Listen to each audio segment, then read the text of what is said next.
শতরূপে সারদা, মাতৃ সমীপে স্বামী সারদেশানন্দ।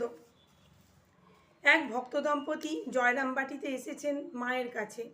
পথশ্রমে ক্লান্ত দেহ, সঙ্গে 4টি শিশু সন্তান, একজনের আবার ম্যালেরিয়া জ্বর। এসে দেখলেন অতি ছোট একটি খড়ের বাড়ি, তাও আবার লোকে ভর্তি। কোথায় থাকবেন, কোথায় বসবেন কে জানে, মাই বা কোথায়। মা সংবাদ পেলেন, ডেকে আনালেন ভিতরে। নিজে অগ্রসর হয়ে পরম স্নেহে সন্তানসহ কন্যাকে নিজের ঘরের বারান্দায় আনলেন। মায়ের মুখে আদরের মা এসো ডাক শুনে কন্যার বিপন্ন ও বিষণ্ণ ভাব কেটে গেল। হৃদয় ভরে উঠল, মুখের ভাব হলো প্রফুল্ল। মায়ের স্নেহের ইন্দ্রজালে মুহূর্তে সমস্ত দৃশ্য পরিবর্তিত হয়ে গেল। শিশুদের শোয়াবার, নিজেদের বসবার, বিশ্রাম করার ব্যবস্থা হলো তৎক্ষণাৎ।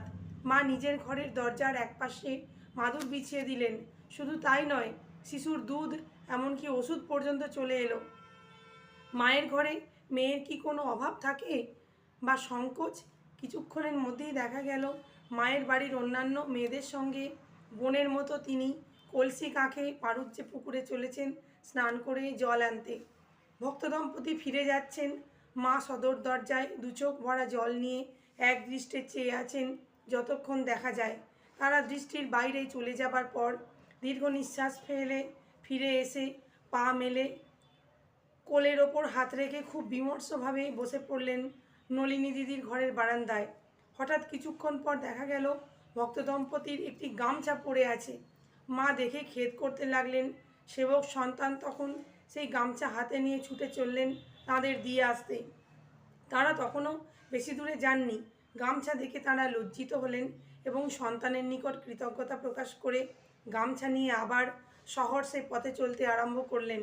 সন্তান ফিরে এসে মাকে সংবাদ দিলেন। মায়ের মনও প্রসন্ন হলো। মা তখনও শোকাচ্ছন্ন হৃদয়ে বসে আছেন পূর্বোক্ত স্থানে। সন্তানটি বাইরের ঘরে বিশ্রাম করতে যাবেন। হঠাৎ শুনলেন মায়ের শোকার্ত কণ্ঠে কান্নার স্বর। আহা বাছা আমার, কালকে এসে স্নান করে পড়তে পারবে না। যখনই শাড়ি খুঁজতে যাবে তখনই মনে হবে ফেলে এসেছি মায়ের বাড়ি। সন্তান ব্যগ্র হয়ে ছুটে মায়ের সামনে দাঁড়ালেন। ভক্ত মহিলা স্নানান্তে ভিজে শাড়িখানি পূর্ণ পুকুরের পাড়ে শুকাতে দিয়েছিলেন, মনে নেই। যাবার সময় ভুলে ফেলে গিয়েছেন। এতক্ষণে যে শোকাচ্ছ্বাস হৃদয়ে চেপে রেখেছিলেন, এখন তা ফুটে বের হলো। কান্নার স্বরে খেদ করতে লাগলেন। জনৈকা নিঃসন্তানা রূঢ়ভাবে বললেন, মাগি কোন দিকে সামলায় এতগুলো বাচ্চা কাচ্চা? তার কর্কশ স্বর, কঠোর বাণী মায়ের শোকের মাত্রা বাড়িয়ে তুলল। অশ্রুবর্ষণ করতে করতে ভগ্নস্বরে বলতে লাগলেন, ভুল তো হবারই কথা, মন কি ছেড়ে যেতে চায়? একটি রাত কাছে থাকতে পেলে না? প্রাণ খুলে দুটি কথা বলতে পেলে না? সন্তানটি কাপড়ের দিকে চাইতেই নলিনী দিদি মুরব্বিয়ানার সুরে বললেন, এই একবার ছুটে এলো, আর যেতে হবে না। তারা এতক্ষণ অনেক দূর চলে গেছে। মায়ের দিকে চেয়ে সন্তান স্থির থাকতে পারলেন না। শাড়িখানা হাতে নিয়ে মাকে বললেন, বেশি দূর যাননি, এক্ষুনি দিয়ে আসছি। মায়ের মুখ প্রসন্ন হলো। স্নেহস্বরে বললেন, বাবা রোদ আছে, ছাতা নিয়ে যাও।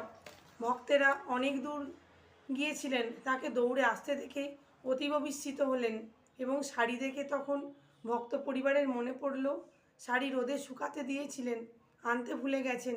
ভক্তেরা লজ্জা ও বিনয় প্রকাশ এবং আফসোস করে বললেন যে এত কষ্ট করে শাড়ি আনবার প্রয়োজন ছিল না।